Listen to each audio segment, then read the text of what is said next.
welcome to the Sunday Backcap for Stage 2, Week 2. And we just witnessed the first episode of Game of Thrones for the season. And, there were things, as always. But things happened, for sure. And much like Game of Thrones, there was a lot of drama this week in Overwatch League. Oh my God! Right? And some of it, I'm backing a lot of it, but let's dive into it. So, all right. So starting off this week, sorry, yeah, we had. It was a weird week. We had a pretty weak slate to start the day on Thursday. Really, the game to watch was Vancouver and Seoul. But yeah, even then, it really wasn't that.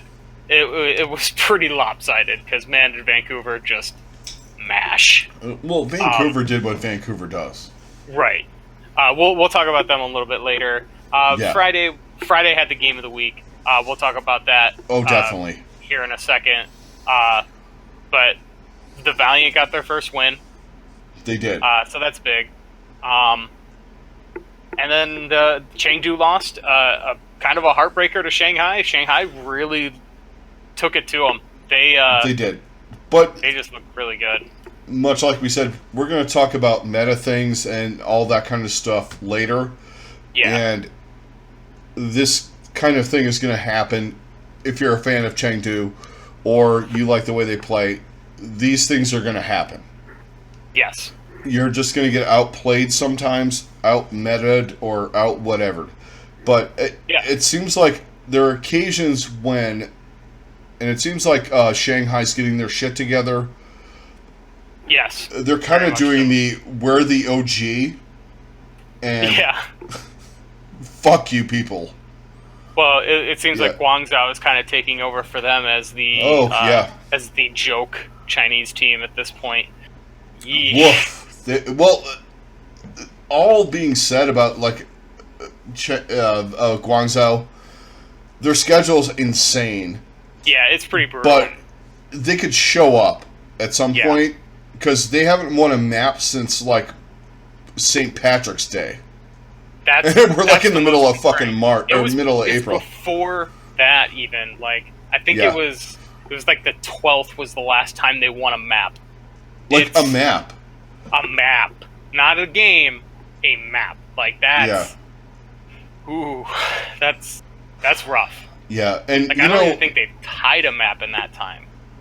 No, they haven't. And coming in, I was really high on the charge. I thought that. Especially coming into Stage 2, I was like, all right, they did really well in Stage 1.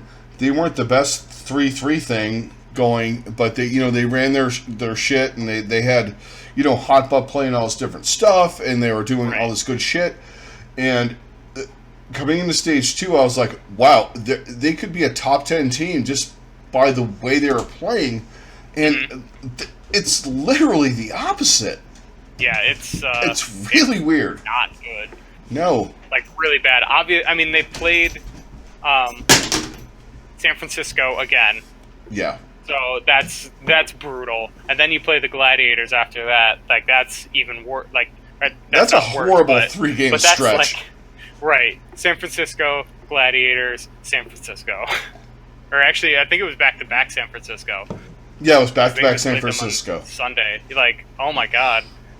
That team, because San Francisco's out on a mission right now. Yeah, they are. But at the same point, Guangzhou is just show up for a minute, right? Please, just 1 minute. Please do something. Show me that you have a pulse. Yeah, and I really like the fact that some of these guys that the guys that are casting these games. They kind of give him a chance. Right.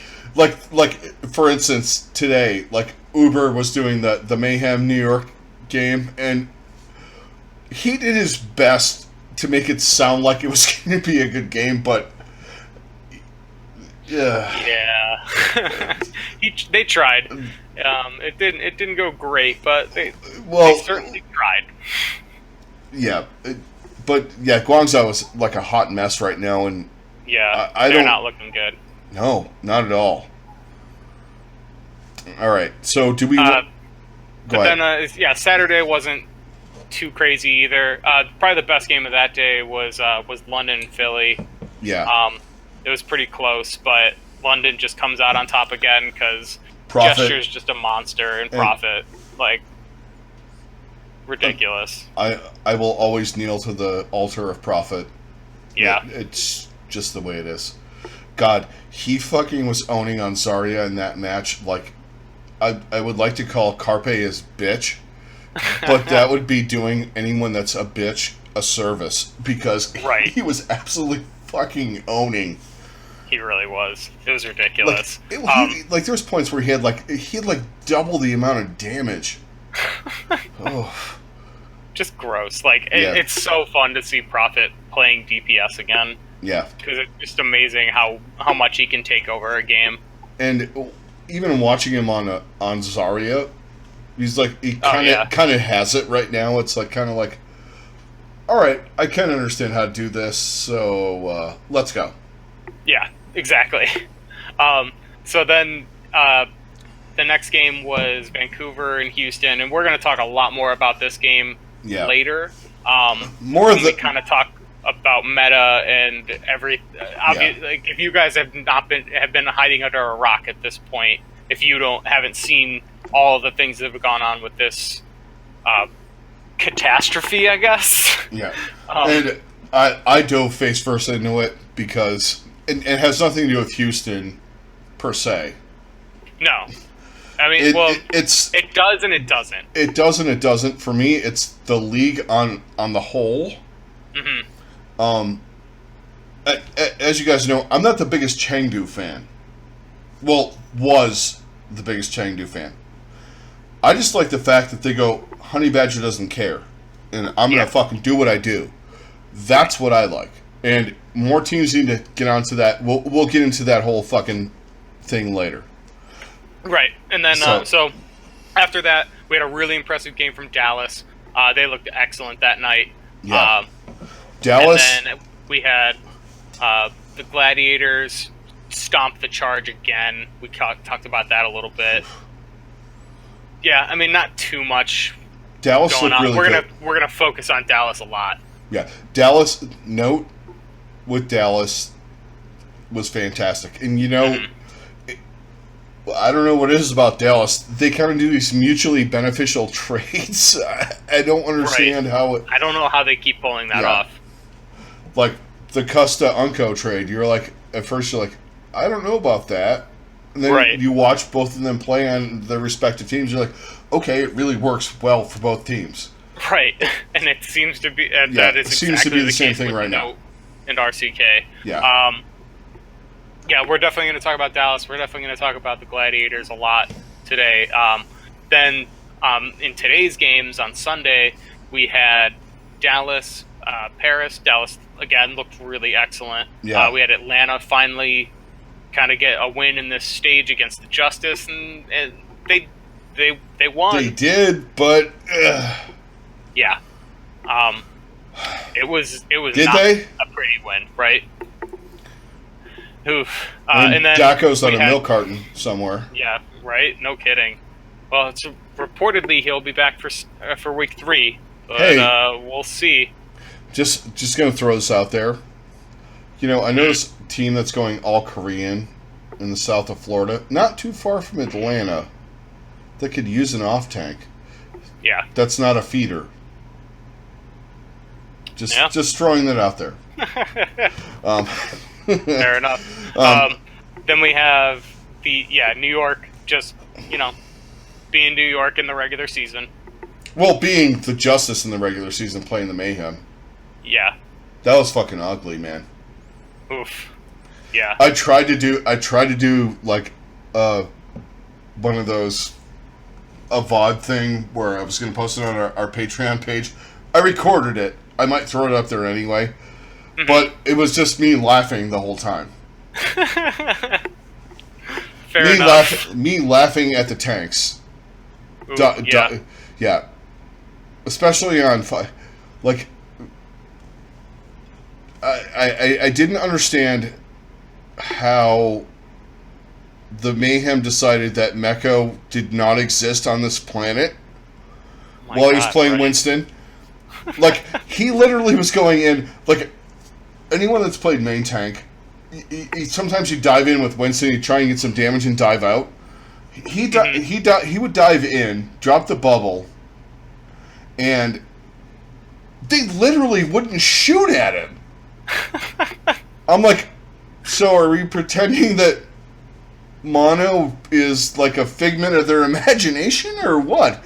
Like, I've never seen someone on Winston get that much cleave damage for absolutely no reason. Right. But I mean, Mono's great, and everyone's like, they were going on about tanks. I'm like, do you realize they were playing with the one team that didn't recognize he was actually in the game? God. That team. Right. Yeah. I could have ulcers.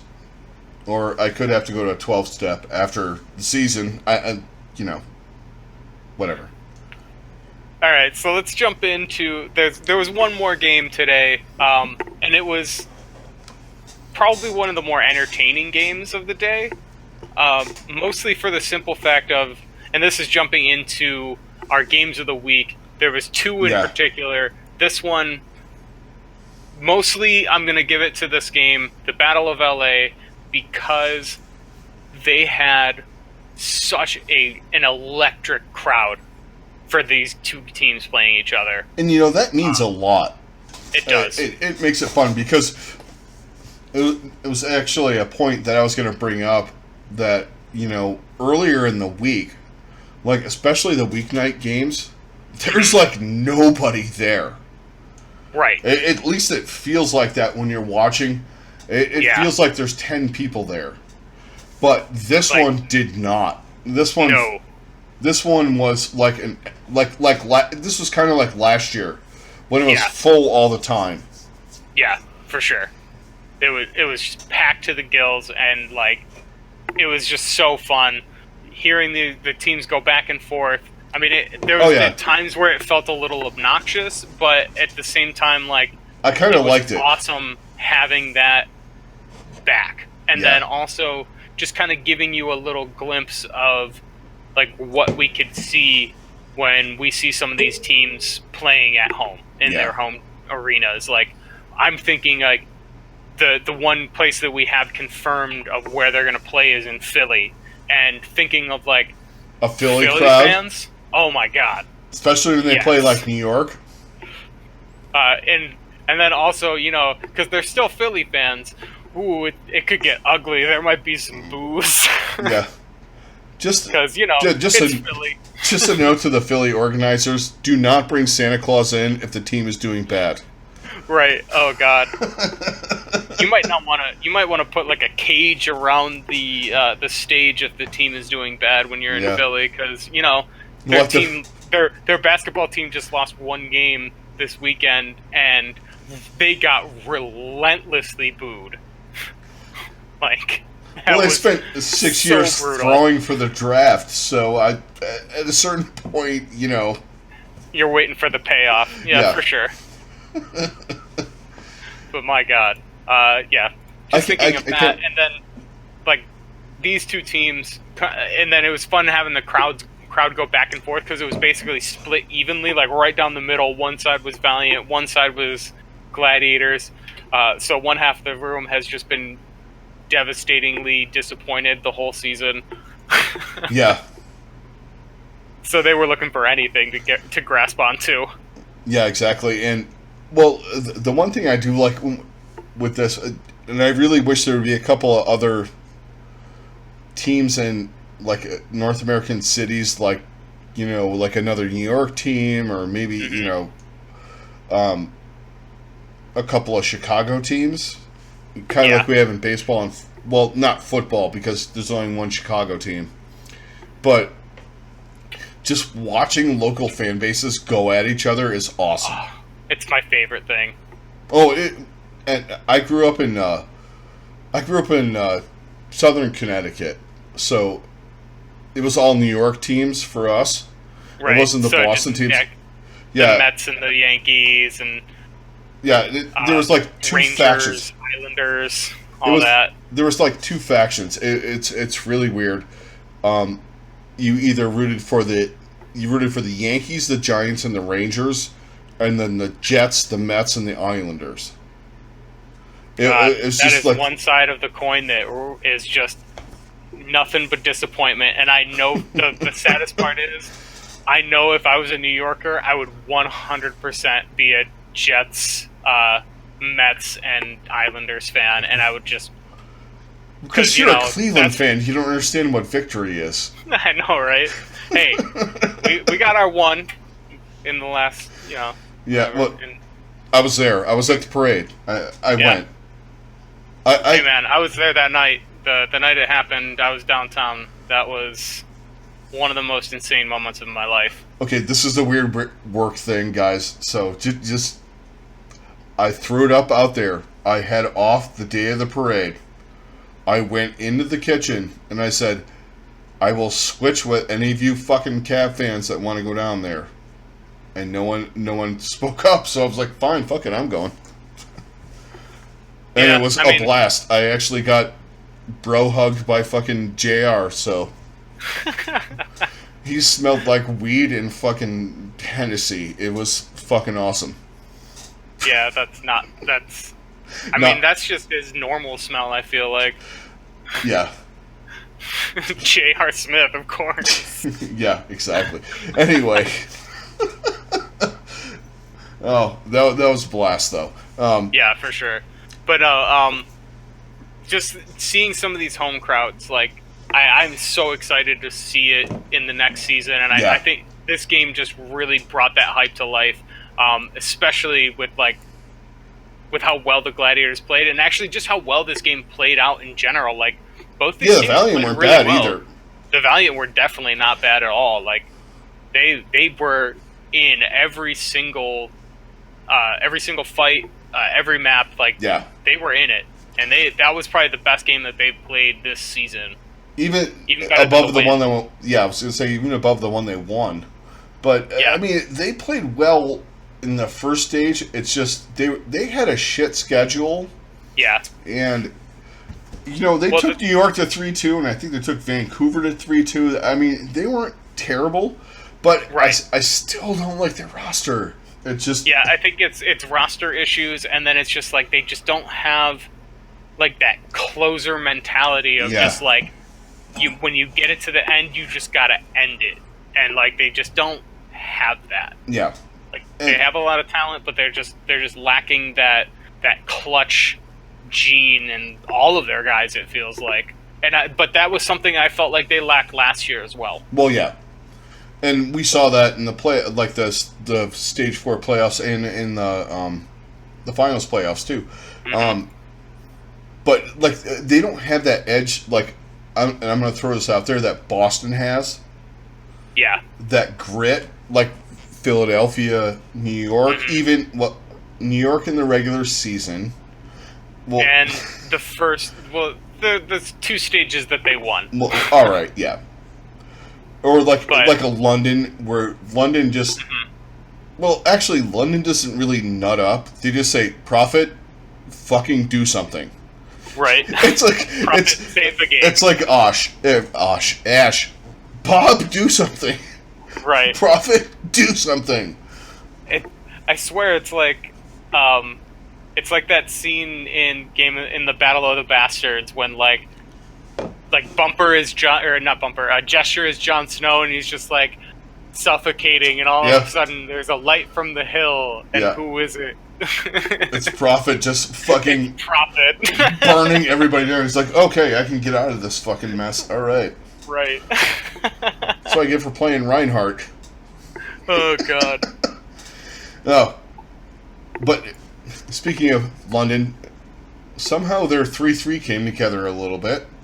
Yeah, it did. Well, it's the Winston version of it for them, really. Yeah. Oh, yeah.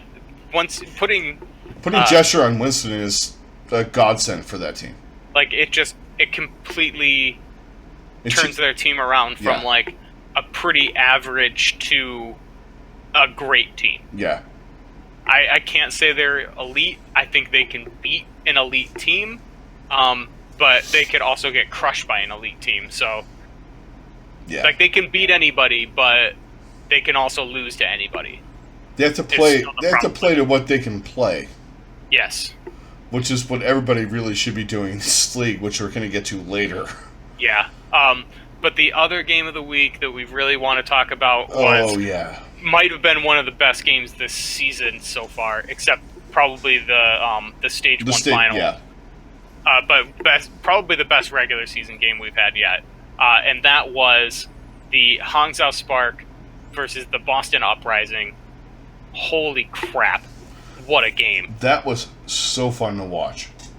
If you guys haven't watched it yet, you stop watching this right now and go watch it. Yeah, go watch it.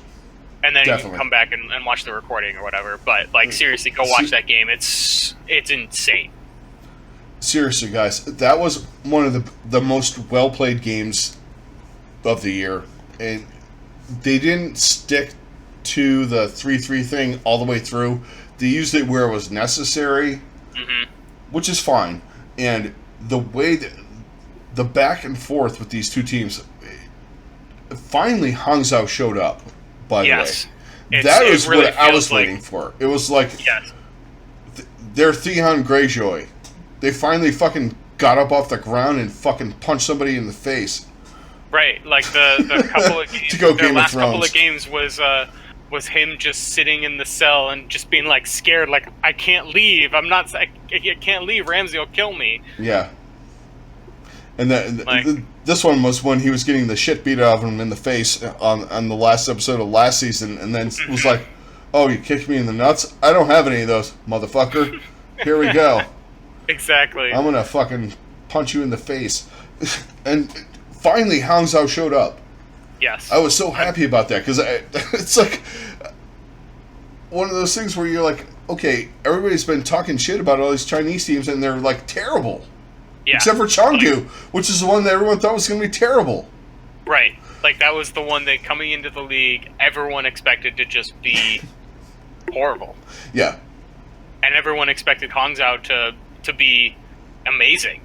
And, like we've been saying, like, they have the talent. They just needed to get something together. They just need to get it together. And it feels like something clicked for this team, and they finally have something figured out. Crystal. They put Crystal in. Yeah. Crystal's amazing. He was amazing in the fucking World Cup. And I don't know, all the guys kind of worked together okay. But it seemed like once he got in there, they look like a real team. They look like the team that everybody's been talking about. Yeah. 100%. Yeah. And his versatility is insane. His and it has made the rest of the team better. Like, he has basically become the prophet of this team. Yeah. Like, when he's popping off and he's in there and playing, like, they are a completely different team. They are. And this is the team that, like, watching that match, because Boston didn't seem unbeatable, but they're so adaptive. They're so adaptive, and they're just so... They just will not quit. Like, they're a hard team to beat. Resolve like no other. Like, they don't tilt. They never ever give up until it's over. They are fighting. And most of the time this season, they're on top, and it takes a lot. And Hangzhou proved a lot to me this week because they actually went toe to toe with Boston, who's really adaptive, and they kind of were countering them and going back and forth with them. Like, the overtime match, the overtime map was insane. That was one of the best maps I've seen ever. Just each team winning with just huge clutch plays. Yeah. Obviously, the biggest one being the boop. Oh, that boop was of Color Hex. Oh my god, that was fucking dumb. And by what IDK? Yeah, Has he got that? Yeah, that was ridiculous. Well, and then you look at it like you're watching it. Hangzhou like was getting absolutely buried in the two maps they won. Like they were down 99-0. And they literally took the two maps that they won to win the whole match. They took them from 99-0 and they just flipped them. Yeah, and just never and there was even a point where they surrendered it back, and they still managed to win it. Yeah, and the thing is their 3-3 is not great, but when the way they were running it was insane because they were doing the give and take thing more than other teams do. It was kind of you watch teams, especially the bad teams, the mid-tier, the mid-table, as we're calling them, they fuck up their ults. And not like the grabs. But like all of them. Yeah. Like it's all of them. Using them at inopportune times and it's mostly rally and sound barrier that they fuck up. And they were just holding them for the right moment. And I was so impressed with that. Because their ult use was so much better in this game. Yeah. There were so many times where this weekend where I watched guys going in like I understand trying to save your team, but sometimes the fight's over. Yeah, especially like you got to realize that sometimes. Yeah, and they don't, especially on Rialto for some reason, like they don't realize. Before you get into that, you get over the bridge, and you're going around the corner, the first really shitty fucking that first corner. They always fuck their defensive ult up, like the sound barrier or Transcendence, or they fuck up rally because they're expecting something bad to be waiting for them on the other side, and they always someone gets picked and then they just immediately go into that ult and and it's just like, well, at that point it's over. They're already dead. Like doing that's just wasting your ult at that point, especially when you're going into a fight. Yeah, and sometimes I wish the coaches had like a all right guys, back up. Yeah. They had like a kind of a I really wish they had some kind of communication with their coaches a little bit. Because there's got to be some point where someone, I mean, obviously, when you're playing, someone's going, all right, back it up, but someone's doing, no, I'm rallying, we're gonna continue this, right? But Hangzhou was fantastic with their ults, and which they really were, which was the one thing that they were fucking up, really. Especially in the when you're running the 3-3. That's the biggest thing. I also kind of wonder, Guxue was not a bad Reinhardt at all. But he's a better Winston. But yeah, his Winston is much better. But it also seems like they are starting to kind of understand what he is going to do, and they're just the chemistry with him and the rest of the team seems to be getting better and better week by week, and this is really the ultimate confirmation that I think it's there. I mean, it can still get better, but it's kind of like London with him now. It's kind of like London with the okay, so we're bad with the Rhine goats, but when we run Winston goats, we know what Guxue is going to do. Like London, we know where Jester's going to go and do that. So the rest of the team is just in more, and it's just more coordinated, and they look so much better this week. Yeah. Well, I mean, hey, Should we start calling them London East or East London? Yeah. Maybe West London. I mean, we could. I'm in. We need a big profit really 5 kill. Yeah.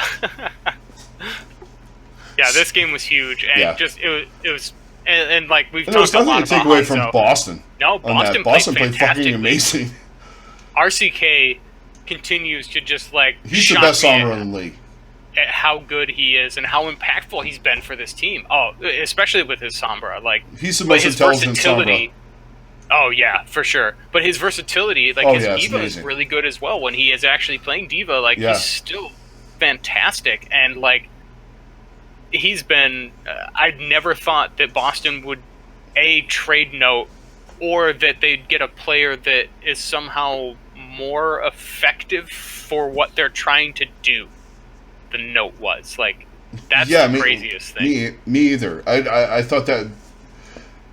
I kind of thought the trade was going to benefit both teams, but I didn't think it was going to be just that easy. Right. It's and they both just dropped in there. Usually there's if you look at Toronto, I am 37. There's this period where they don't know what's going on, and we'll talk about them in a little bit. But Note and RCK just dropped into these teams, and it was okay. Right. Let's go. It just seamless.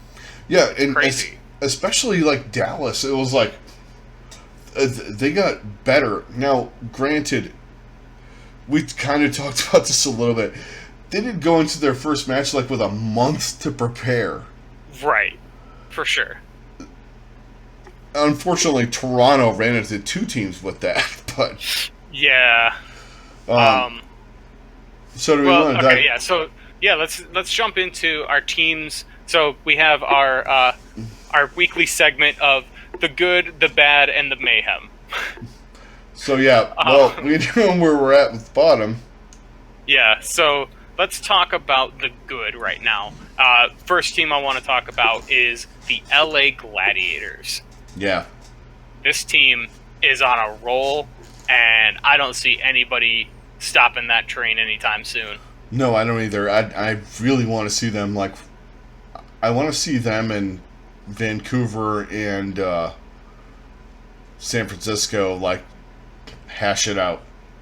Yeah. Because New York's going to get knocked out, let's be brutally honest. They'll do something stupid. They'll lose to the fucking Valiant or something. Right.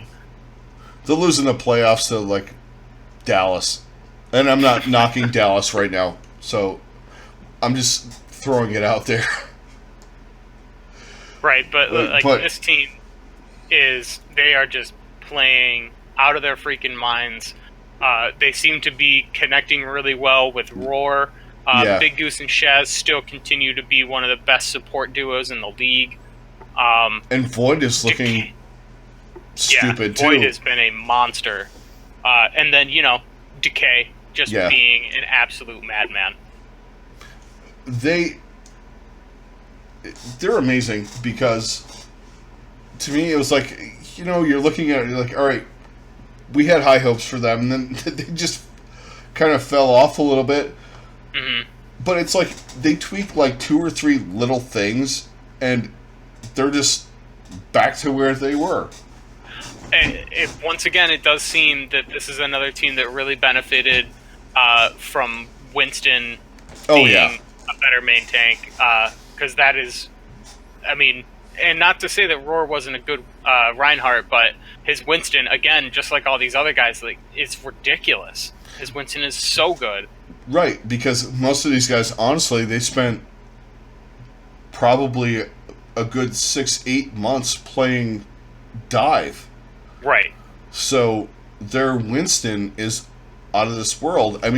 You play at the point, even if you go to OWL last year, you're playing Reinhardt on King's Row, Li Zhang, the tower. Mm-hmm. You're playing in the control center, whatever the hell that's called, and maybe on a couple other maps. Right. So maybe. Yeah, and you spent the most of the time playing Winston until the Goats meta came in. The reason why, guys like Bumper are so good is because they did the Winston meta, but then they've been in contenders for so long.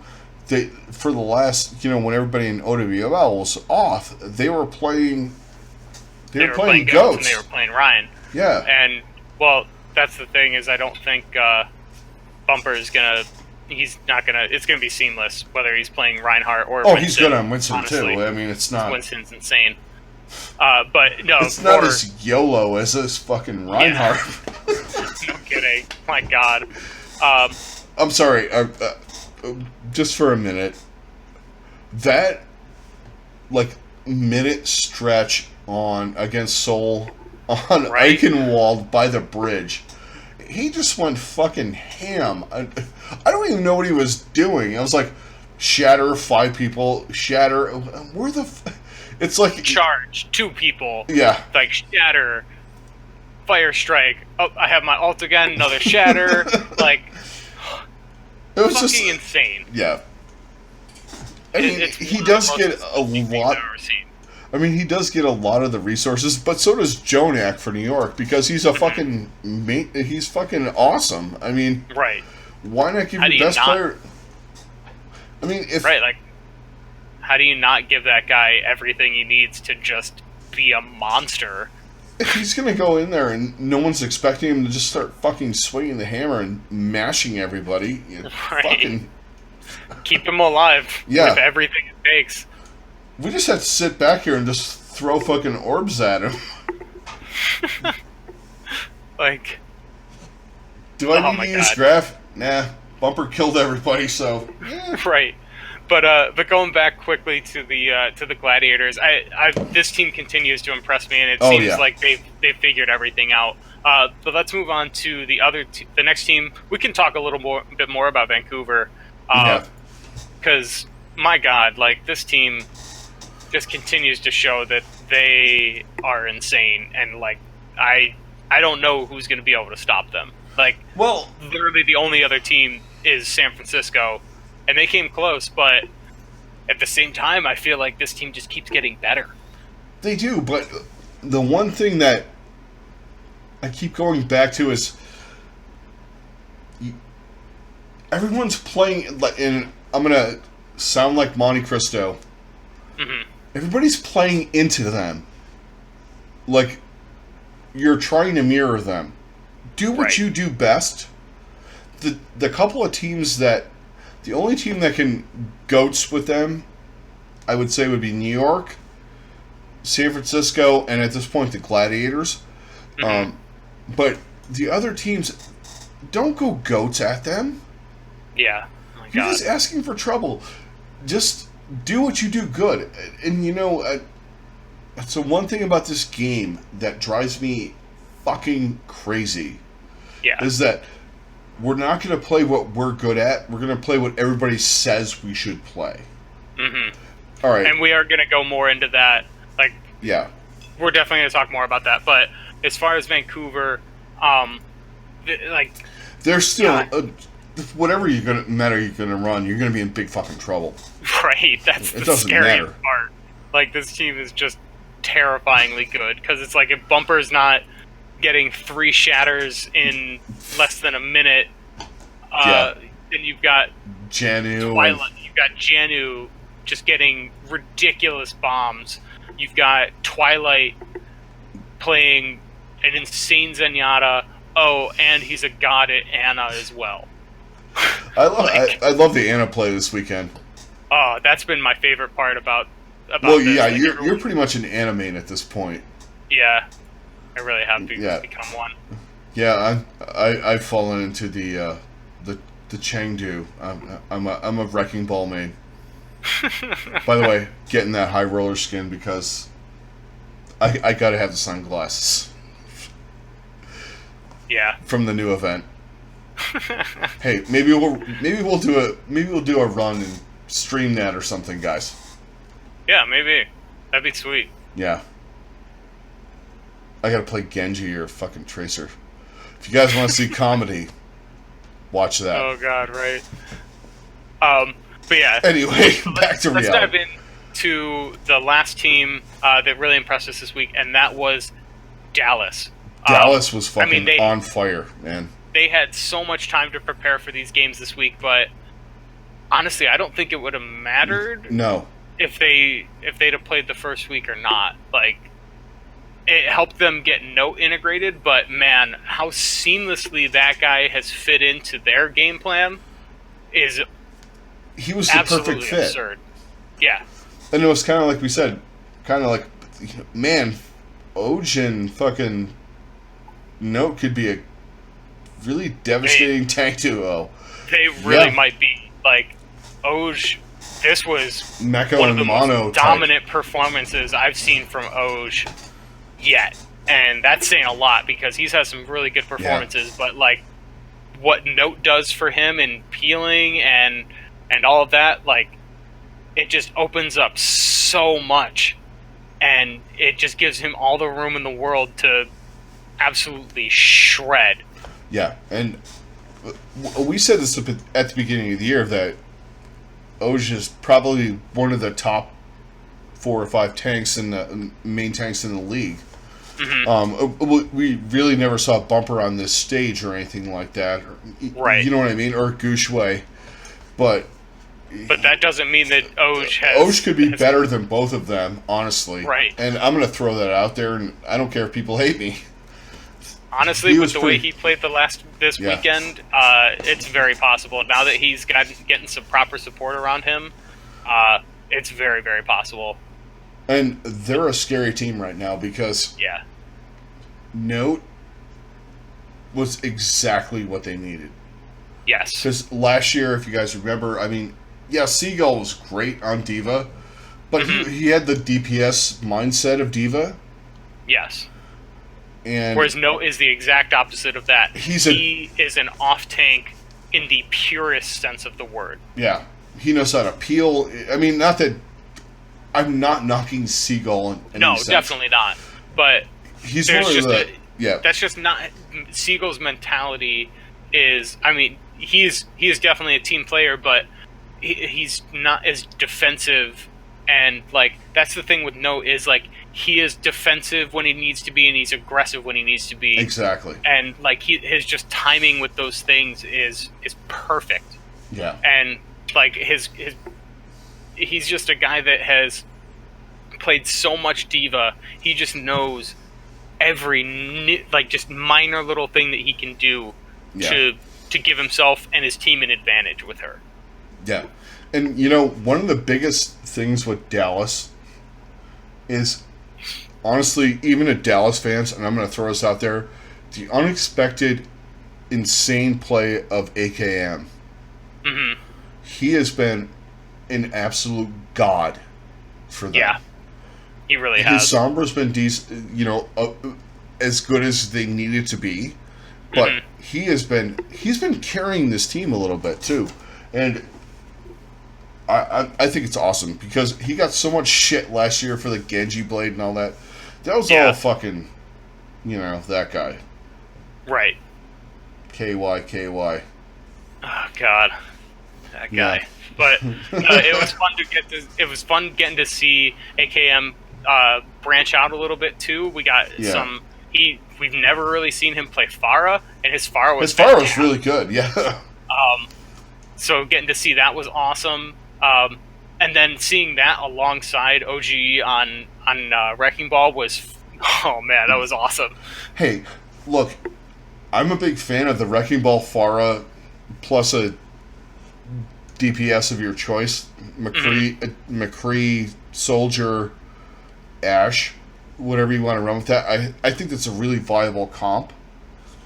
And some of these teams are making it work, and that was fucking sick. Yeah, it was so fun to watch. Yeah. And then, what else? Yeah, like, just in general, this team just looks better and better week in, week out. Look, and I think adding Note it might be the final piece to making them a truly great team. Yeah, because they absolutely worked Toronto. I mean, they did. They're one of our favorite teams, and they absolutely just buried them. Oh, for sure, which is concerning. But yeah, that's something we'll get into in the next little segment here. Yeah, but I don't know. Sometimes, like some of those games, I don't know if it was as much as Toronto was bad or Dallas is that good. And I'm kind of leaning towards Dallas is that good. I think, they're definitely showing us that they might be one of those top tier teams. Like, there's 3 teams in the very top tier, but they are They're creeping tier in. Of very good and on the verge of jumping into that top 3, top 4. Yeah, and I'll take it because last year we fucking took it up the ass with them. We hammered that team. Well, we even though we picked them to win the whole fucking thing. Right. And guys, we do not do a lot of hard drugs or any hard drugs, you know. We bought into the pre Overwatch League season hype. Yeah. And what did we pick? New York. Regretted it. We picked New York like 6th. Yeah. Well, to be fair, that was pretty accurate. We were not the only one. Everyone, yeah, for the final thing, yeah. But there was very few people who pegged New York as being as dominant as they were going to be. They had them in the top 5, but they didn't have them. Yeah. Monty probably had them with a choking song somewhere. Even in his preseason rankings. Yeah. God. But yeah, Dallas looked fantastic. They did. So let's talk about one of the teams that disappointed us. We'll start it off with Toronto. Yeah. Oof, man, bad week for Toronto. Ooh, boy, yeah. I'm going to throw this out there. They're a 3-3 team. They can play the other comps, but in a 3-3, if you guys do not believe in having a good Brigida, yeah, this is the prime example right here. Stellar was phenomenal on Brigida. He retired, and it just is not the same. They're going to start really rotating it. In fact, Ivy's going to start playing a little bit of Brigida, and I Am 37 is going to jump into the Zarya role. They looked terrible. They looked like on that level. Like, woof, man, there was just nothing going on. Like every attack that they just couldn't get anything to go their way. And the thing is Yakpug at this point is feeding. He's a feeder. It's just Stellar meant a lot more to this team than I think people thought. A lot of people don't think about this team, so. Well, they don't think about this team, but then even more so, you're not thinking about Brigida and how much a good Brigida makes such a huge difference. But I think now we're starting to realize just how impactful that is. Well, if you look at the teams in the top, Rascal's insane on Brigida. So is Haskell. Yep. You can even throw in Libero or whoever's playing for them. Going back to Dallas, you've got Zachary has been a fantastic Brigida. Yeah. So like it's really an understated character, and it's the timing with Brigida. Anybody that's playing it, like it's really it's absolutely vital to a proper GOATS. Yeah, and it has nothing to do with swinging the hammer or the flail or her kitchen whisk or whatever the hell it is. It's more of it's the cooldowns. The cooldown, her cooldowns are so impactful, and the guys that know how to use them really well, those teams are in the top. Yep. And Stellar was beyond good at Brigida. He really was. And you're asking this guy who, like, is on this, like, they keep calling it, he's like speed running. All right, you've been playing Tracer and Genji and all, or, all this DPS shit. Now, you have to play Brigida. Mm-hmm. That's like the mindset, you have to shift into a different fucking zone. Right. And it's fucking them up a little bit. And it really is. Yakpung is not great. Especially, they need to run more of the Winston goats, and not the Winston goats with Sombra. They just do the straight up Winston goats. That's the other thing I want to talk about with this team is you can't, like, as much as it benefits most teams to have their diva switch to and switch off of diva and play Sombra, it just doesn't seem to benefit Toronto because Envy's diva is just so much more impactful. And it's not to say that his Sombra isn't good, but his Sombra's good, but that much better. That they're better off playing that style because he's just an absolute monster. And the amount of grabs he eats and the amount of weird diva bomb picks he gets is just way too impactful. He knows how to place the diva bombs when there's not like the grab bomb combo thing. Like he can initiate a fight and he manages to get a fucking support or something like that. He needs to be on diva. And I know they want to run Sombra goats, but I think when they do that, they need to do the 3-3 with the Winston, and just do that. They look way better when they do that. They also look better when they do kind of the Chengdu thing, because Ivy is an insane Pharah. Yeah. Ivy's a really good Pharah. And then Yakpung's a really good fucking Wrecking Ball, too. Yeah, that's what I was going to say. Like, I feel like that's probably what Yakpung is best suited for, is just that hyper-aggressive, just annoy the crap out of you. And it's why he was better as Winston. But even still, he gets himself in situations where it doesn't work out for him, but I think he's a much better Winston than he is Reinhardt for sure. Yeah, and some of that's coming into play with the, you brought a new guy in. You have really no other choice.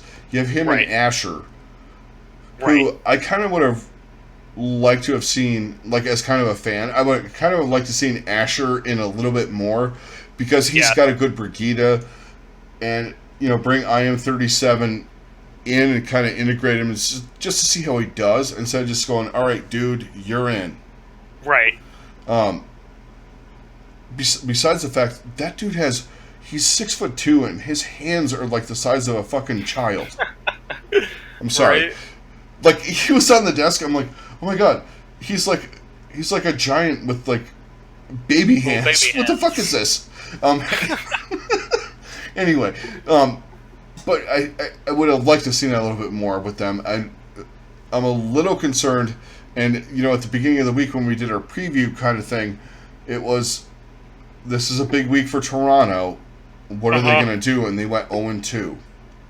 Yeah, a little afraid. They got swept hard by Dallas as well. Yeah, the only thing I'll give, Dallas had a long time to get ready. Oh, for sure. But they looked discombobulated. They did not look together. There was nothing about that match that convinced me that they could win. Even in the beginning. And then in the Philly match as well, they just had concerning moments. They looked a little more together at times in the Philly match, but when things went bad quick, and it was disastrous. Yeah, and it wasn't even like alt economy or things like that. It was like going in on the eco push. They would make the initial contact, and like Yakpung would die, and I don't like. I kind of like the Vancouver theory, like, whatever, we're fucking going in still. Right. Like, Yakpung would die, so they would back out. And the problem is on some of these maps, like, someone would die and they would back out.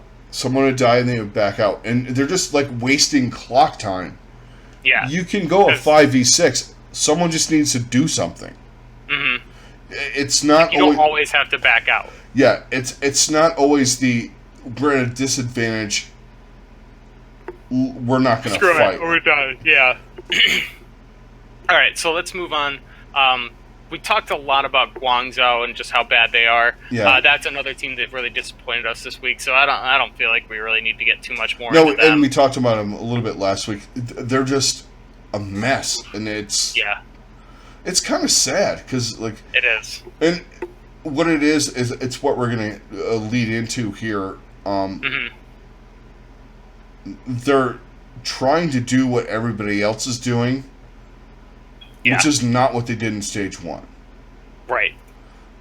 So let's talk about, let's talk about Houston. Yeah. Let's talk about Houston. Houston started off the first map against Vancouver, and they looked fantastic. You had Linkser popping off, just looking like, oh, maybe Houston is here. They're ready. It looked like Houston last year on, like, Stage 2, Stage 1. Yeah. Like, they could really make some things happen. And then the second map happened. Yeah. And the third map happened. And the fourth map happened. And look, you know how I am. Right. I do not play into we have no chance, we're going to lose. So let's try and work on something. Fuck that. We're beating them. Let's keep doing this. Let's win. I don't give a shit what happens tomorrow. I want to win this one today. Right. And like, I get it. Like, Vancouver is still an incredible team, and even if Houston had stuck with the way they were going and done everything that they did in the first map, Vancouver would have figured it out and countered it and outplayed them. But at the same time, do what you're good at. Yes, exactly. God damn it. Like, you give yourself such a better chance to run something that you're better at than to run something that you're not very good at in the first place, and you're going to run the mirror of what the other team is godlike at. Yeah. We're shit at this, but everybody says we should, so we're going to do that. And it's like, I get it. There's certain maps that it just doesn't there's certain maps that it's fantastic on. Like Rialto. If you don't run goats on, like, after, like, you could run a bunker comp or some kind of wacky comp in that first point. Mm-hmm. Getting past that, if you don't run goats, you're stupid. Yeah. And there's a couple other maps like that too. And they had a map pool that was not the best for that, because goats is dominant as hell on Eichenwald, which Vancouver showed us very much so that is the case. They're the bridge trolls from the fucking nursery rhyme. Oh my god, right? And then Rialto, again, like, that is Vancouver's map. Yeah. They are dominant on that map. But they're goats maps, and they've been playing it for 6 months. But at the same time, like, there's other options right now. Like, you don't have to just because you've practiced these things and all that, like, if you know it's not going to work, then why not do something different and try something at the very least? Right. Like, the way that you figure out how to beat something is to try something new. You can't just keep throwing the same crap at the wall and expect the same thing to for it to change from being crap. Right. Like, Einstein defined insanity as doing the same thing over and over again with the same result. Mm-hmm. In other words, you're slamming your head against the wall and nothing's changing.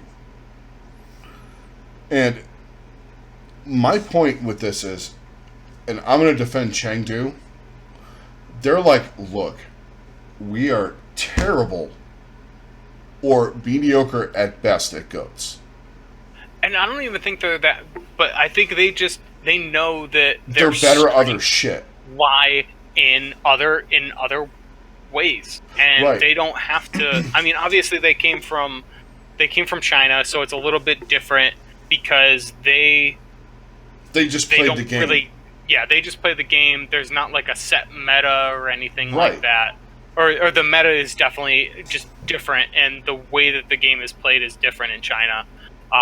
But at the same time, like, you can't just ignore that that's effective, and like there's other things that you can do to at least disrupt and try out different things, like, and because of how massive these changes are, like, you got to look at your coaches and be like, hey dude, we got to figure something else out, because obviously our GOATS is not that great, and we're just not going to win with it. And if we're going to lose anyway, why not try something else? That's the most frustrating thing to me.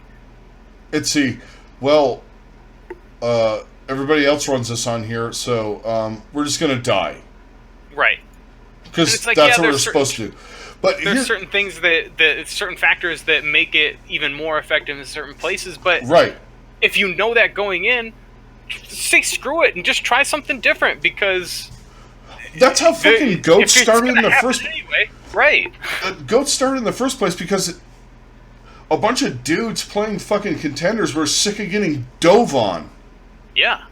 They got sick of dive meta, so they figured out the easiest way, and the easiest way to delete dive was to run that comp. Mm-hmm. But these fucking drones just want to listen to these idiots that are fucking coaching them and telling them you have to run GOATs. Right. Fuck that, you don't. Because Chengdu and anyone... Look, I'm defending them right now. People in the league are saying, well, Chengdu does this and whatever. You know what? They're 5-5. All the teams that are fucking running GOATs in a shit fashion are behind them. Yeah, exactly. So fuck you. So, you know what? Florida and Washington and Houston and all these teams that think they should play fucking GOATs, guess who's ahead of you? The team that's not. Yeah. So there. And even then, like, and I get, like, there's so much more to it than we even know, and, like, we're just, like, I'm a gold, you're a bronze, like, I get it, but at the same time, like... I'm smart enough to know, I've watched enough sports, if you're running into teams that are better than you with the same thing, they're gonna fucking murder you. Exactly. That's, like... 100% exact. That is exactly it. Like, if you're gonna try and throw in the 85 Bears, you're gonna die. Mm-hmm. You're absolutely gonna die. You know, in the last couple of years, like, if you look at the Patriots, they're like in the early 2000s, they're adaptive. Look what they did to Indianapolis in the early 2000s. Exactly. So, Indianapolis runs, 3 wide. Throw the ball all the time. So what do? They run press. This is before all the changes. They run press coverage, beat up their wide receivers, and smash their quarterback. And then what do? They run the ball, keep the ball away from them. Exactly. Hold on to the ball at all costs, and that's it. Like, they basically ran GOATs against dive. They ran GOATs against dive. Yeah. But then you take the contrary. 3 or 4 years later, when they had an offense, they decided to run 5 wide. They had, they lost to the Giants in the Super Bowl, but that's beside the point. They went 17-0 because they ran a fast defense and they ran a fast offense. They adapted to the meta. Exactly. And when a team figured out how to stop them, say, like I'm talking about your team, when they beat them to get to the Super Bowl, what did they do? They stopped, or they just beat the ever-loving crap out of Tom Brady. Yeah. And put 3 of the best corners in the league on their best receivers, and stack the box with fantastic run defense. Like, so the Patriots literally do nothing. They smothered them. And in this league, what does Chengdu does? It's kind of the reverse.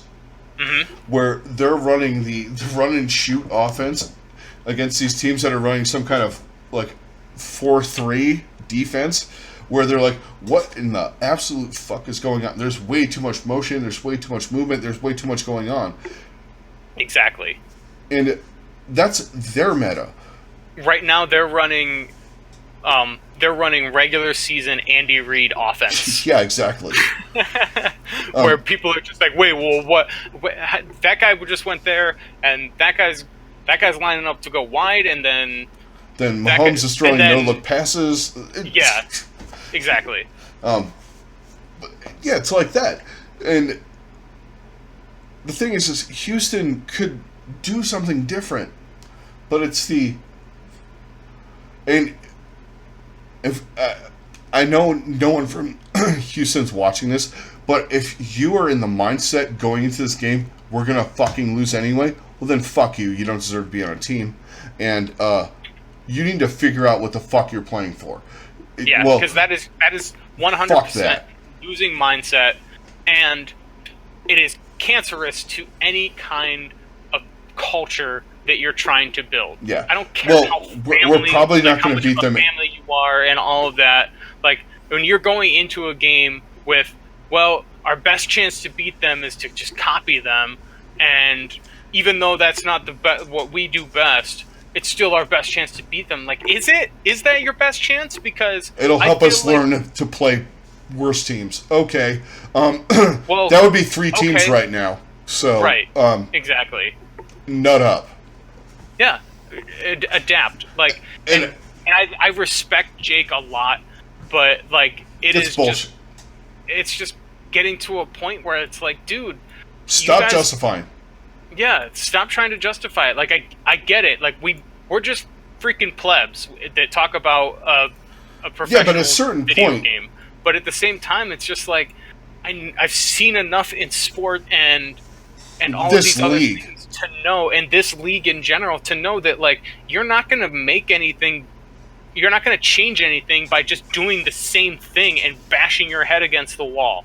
It doesn't work that way. Like, if you know you're going to lose, try something else. That just, it's so frustrating. Well, and doing the secret society bullshit of, you guys don't understand. Oh, no. I've been around the block a few times. I understand. Right. You guys are unwilling, and you get butt hurt by anything that anyone says. And Houston's the worst team at that, and I don't give a fuck. They can come at me, because every single one of them defends every bullshit thing that ever happens to them. And that's one of the reasons why I have a problem with that team. When someone comes out and says something, they cry like little fucking children. Yeah.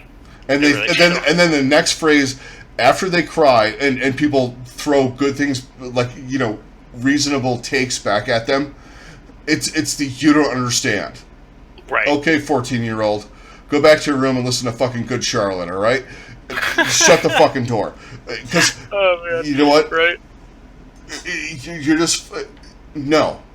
I watched a lot, you watched a lot, and you know what? Monte Cristo has been involved in esports for fucking 13 years. He's seen bullshit like this more than any of us have, and he called you on it, and you didn't like it. And your coach threw a bitch fit like a fucking 5-year-old.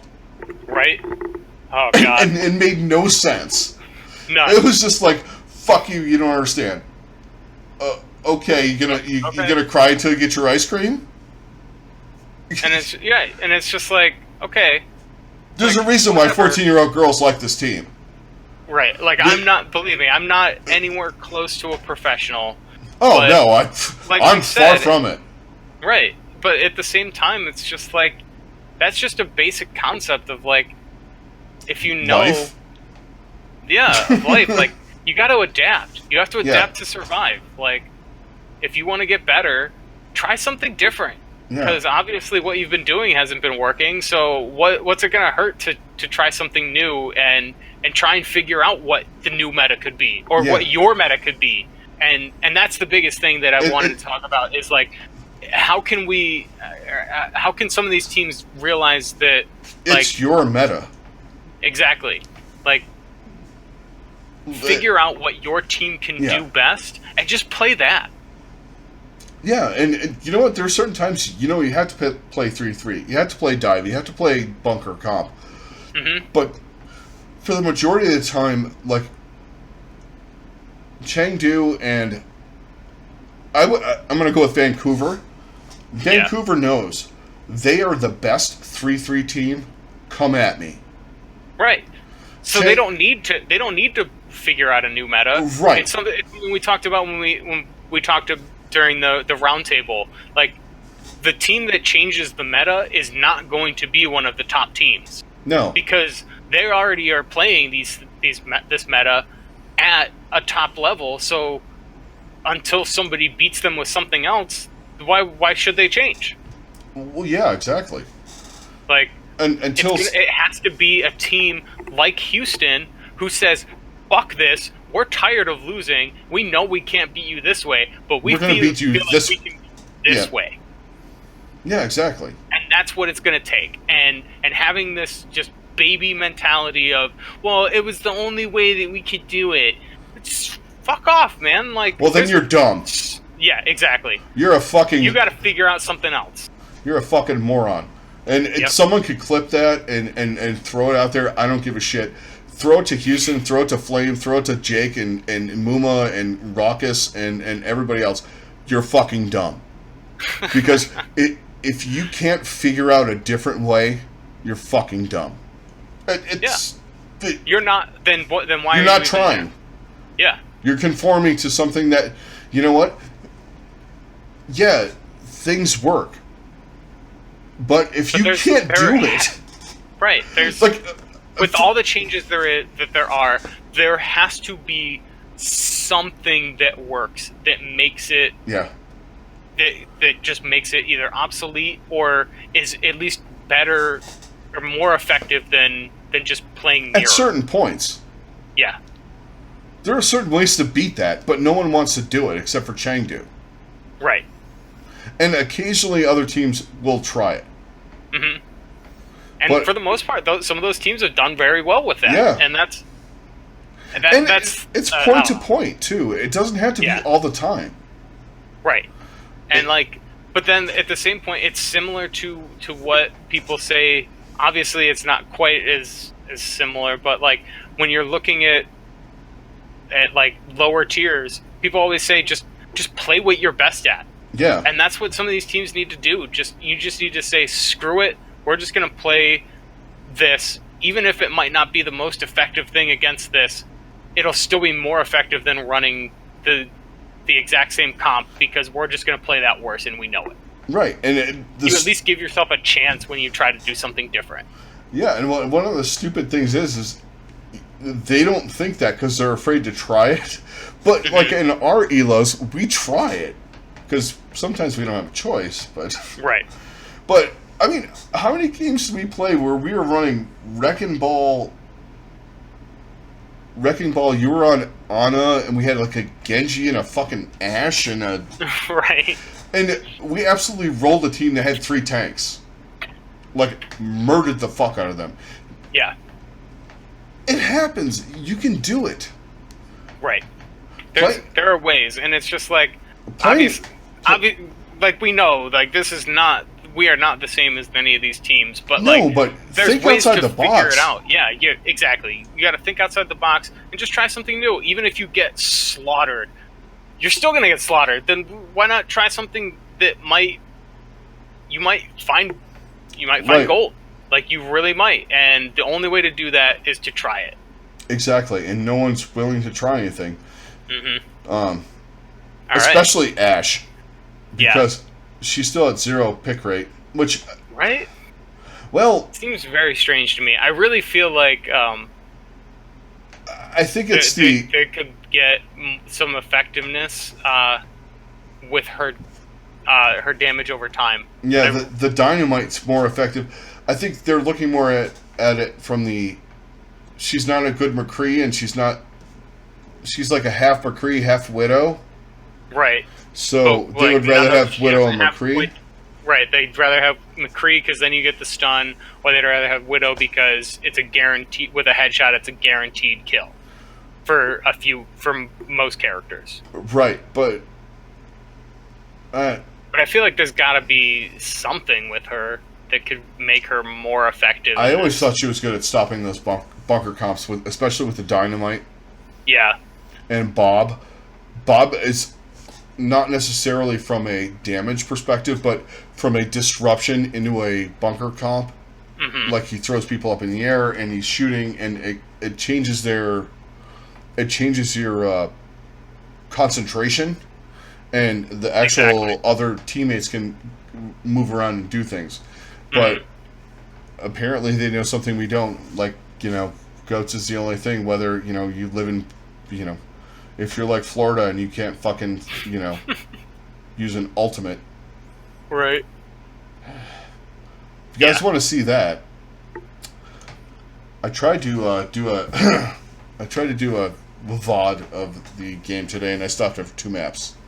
So yeah. Fair enough. It was after Swan got, and I called it. I'm like, they have 4 ults. They're gonna blow all of them. Swan went in with Primal Rage, got slept darted, and flew off the map. And then they fucking YOLO'd the rest of the ults that they had for no reason. Yeah. Yeah, and if that... I'm just sick of being abused. Every time I go online, and it's like, hey, look, it's the three Mayhem fans. I'm one of the 3 Mayhem fans. And look, Florida, if you're listening, fucking fix your shit. Because I'm going to start buying Toronto stuff. I'm with you. And apparently curse them. Oh, God. No kidding. It's every team. I guess that's just being a Cleveland sports fan. Go Vancouver. Yeah, right? Bumper's my favorite player. We're just going to become true Vancouver fans, and we'll see how that goes for them. Bumper's my favorite player. I mean, he's jumping right up there for me, honestly. I just like him because he's like, I don't give a fuck. I love him. I love him in this league, but he's the guy I hate having on my fucking team. Oh, for sure. Especially when you're playing support and you got that fucking Reinhardt, you're like, oh fuck. And then you got. But at the same time, I love like in certain situations, like that's the thing is he's like he's the Reinhardt who's gonna be hyper aggressive, but knows where to be to help you as a support or to just help your team. Whereas like you look at a guy like Yakpung who is the exact opposite, who's just going to put himself in position where you're just like, what the fuck are you doing, dude? Like, I can't heal you there. And then there's Janice, who just fucking charges off the side of the map. That guy. Right. Oh God. He looks better on Winston though. Everybody looks better on Winston. It's just except for Bumper and a couple other guys. Well, yeah, Bumper just is ridiculous no matter what he's playing. Yeah. Including Farah. Hanzo. And Farah, right? That was the only sketchy moment he had, was playing fucking Hanzo. Yeah. And that was screwing around. Right. I feel like if he really tried, it would be insane. Yeah, he would. By the way, speaking of that, alright.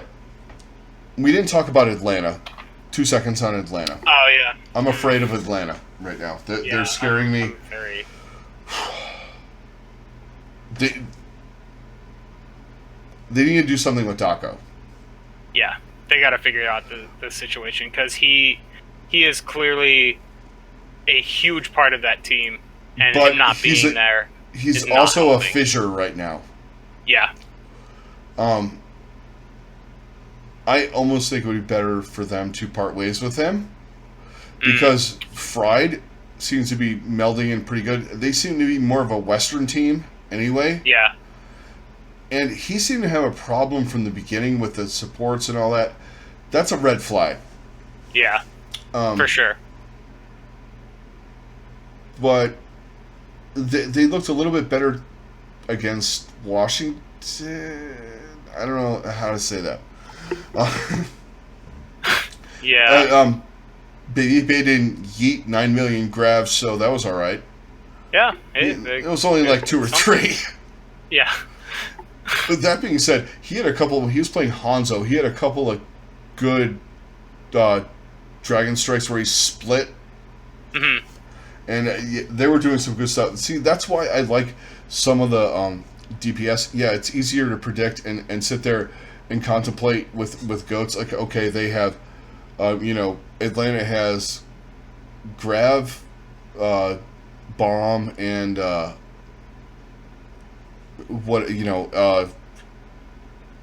Sound Barrier.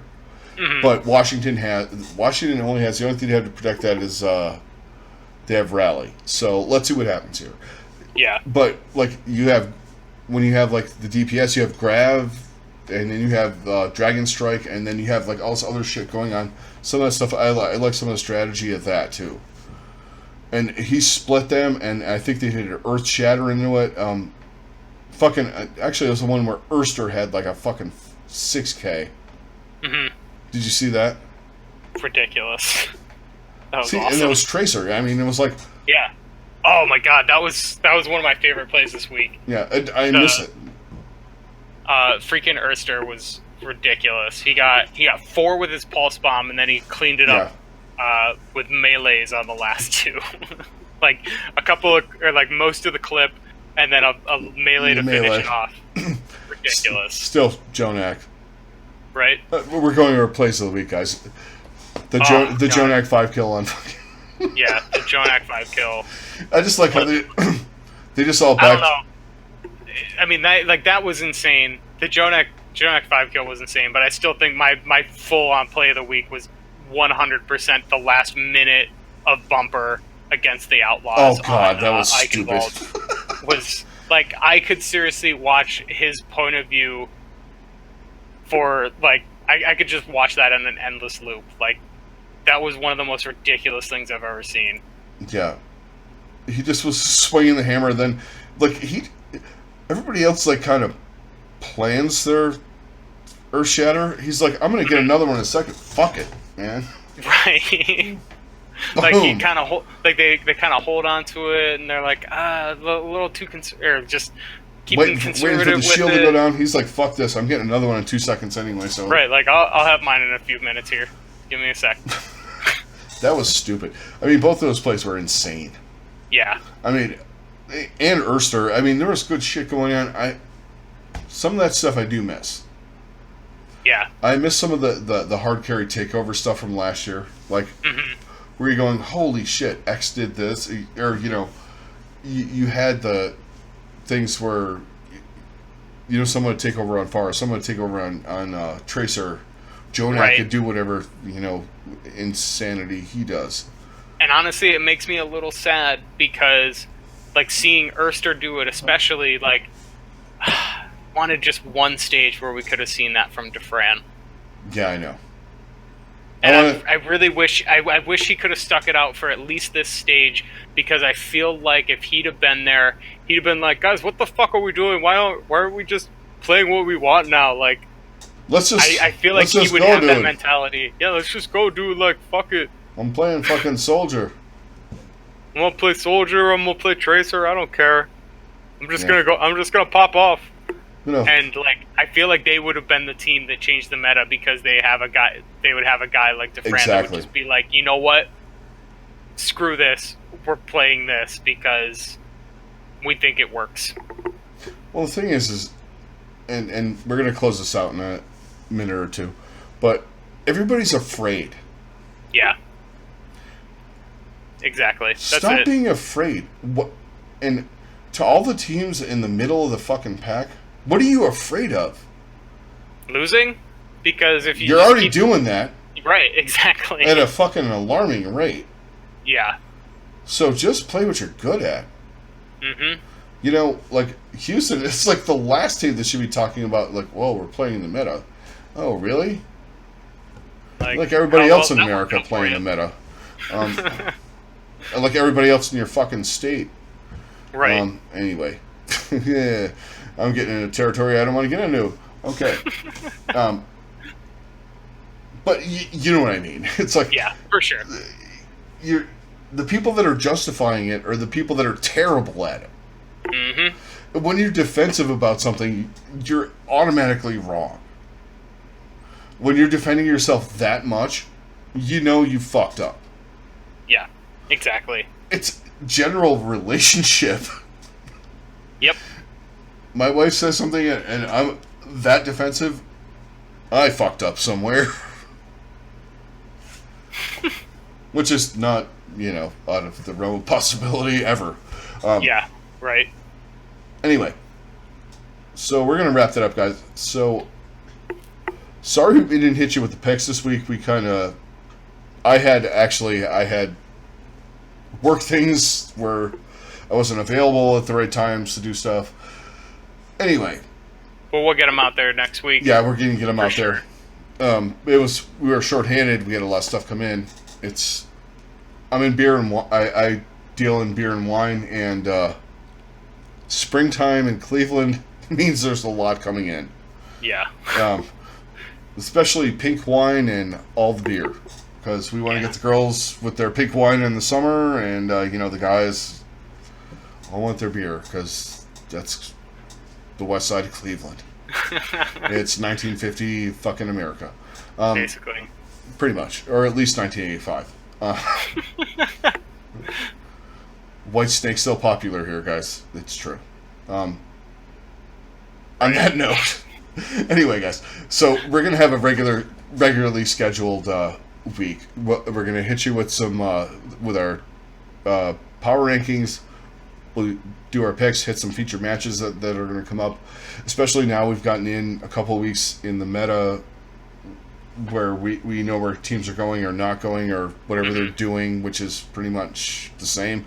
Anyway, but we'll talk about that. And thank you guys all for joining us. Anyone that's on YouTube, thanks a lot. And hit a like, hit a subscribe. We appreciate it. Anyone that's listening on the podcast version, please rate us and also comment anywhere, social media, down below. We thank you guys for all of your support. We also have a Patreon page. If you guys want to support us a little bit more, that's a good place to go. We have a couple different tiers. We're going to start posting some more stuff. I did a couple of VODs with Mayhem. They're actually, one of them is really good. One of them's kind of because I knew it was going to happen from the beginning, and it's just been laughing through the whole thing. Anyway, we're gonna do some more stuff though, guys. Thanks a lot, and we will talk to you later. Catch you guys in the next one. Later.